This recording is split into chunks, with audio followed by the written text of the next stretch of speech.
અત્યારે વૈશાખ મહિનાના ધોમધકતા તાપમાં છેલ્લા 2 દિવસથી મેઘરાજાએ પધરામણી કરી છે અને વરસાદ વરસતો હોય ત્યારે સાંજે નાસ્તામાં ગરમાગરમ ગોટા ભજીયા કે દાળવડા ખાવાની ઈચ્છા થાય છે.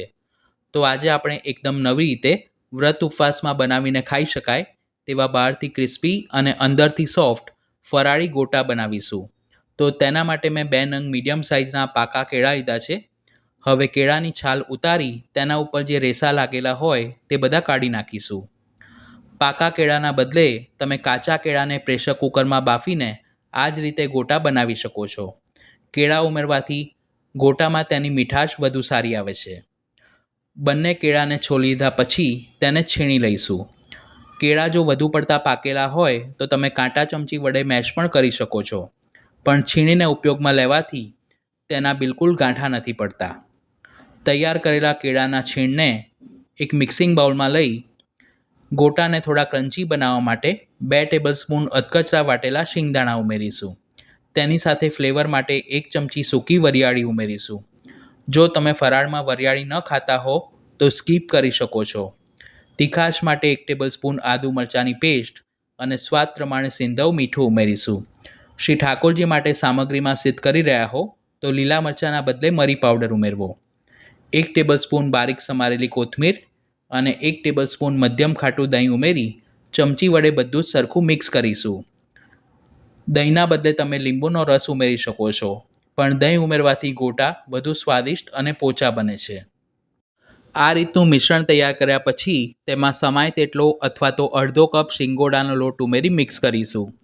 શિંગોડાના લોટના બદલે તમે રાજગરાના લોટનો પણ ઉપયોગ કરી શકો છો, પણ સાબુદાણા કે મોરૈયાને વાટીને ન ઉમેરવો, નહીંતર ગોટા પ્રમાણમાં કડક અને ઓઇલી બનશે.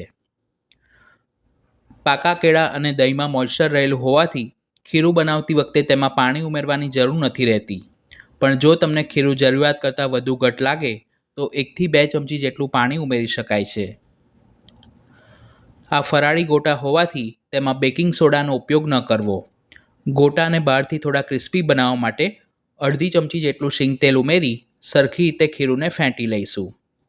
ગોટાને તળવા માટે કડાઈમાં જરૂર મુજબ શીંગ તેલ લઈ તે મધ્યમ ગરમ થાય એટલે તેમાં સમાય તેટલા ગોટા તળી લઈશું. જેમ આપણે મંચુરિયનના બોલ બનાવતા હોઈએ છીએ તેમ થોડું ખીરું હાથમાં લઈ નાની સાઇઝના ગોટા ઉતારવા. આ માપ પ્રમાણે 14 થી 15 નંગ ગોટા બનાવી શકાય છે. તળતી વખતે ગેસની ફ્લેમ મીડિયમ ટુ હાઈ રાખવી. જો તમે તેને ઓછા ગરમ તેલમાં કે લો ફ્લેમ પર તળશો તો ગોટા પ્રમાણમાં ઓઇલી બનશે.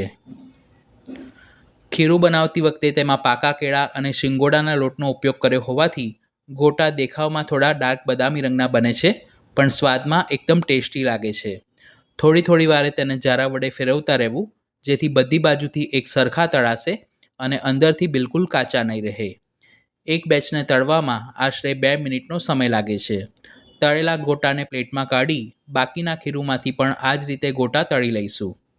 ઉત્સવ પર આપણે શ્રી પ્રભુને અનસખડી ફીકા અને સખડીમાં ભુજેના સિદ્ધ કરીને ભોગ ધરતા હોઈએ છીએ, પણ જો દૂધ ઘરમાં ભુજેના એટલે કે ભજીયા સિદ્ધ કરવા હોય તો આ રીતે સિદ્ધ કરી શ્રી પ્રભુને ધરી શકાય છે. ગરમા ગરમ ફરાળી ગોટા બનીને તૈયાર છે. અત્યારે આપણે તેને મસાલા દહીં અને તળેલા મરચાં સાથે સર્વ કરીશું. આ સિવાય પણ બીજી 250 કરતાં પણ વધુ ફરાળી રેસીપી ચેનલ પર પોસ્ટ કરી છે, જેના પ્લેલિસ્ટની લિંક ડિસ્ક્રિપ્શન બોક્સમાં આપી છે. તો તમે પણ આ ફરાળી ગોટા ઘરે જરૂર બનાવજો. વિડીયો પસંદ આવી હોય તો તેને લાઇક અને શેર કરવાનું ન ભૂલશો. ફરી મળીશું એક ઉપયોગી રેસીપી સાથે. Thanks for watching this video.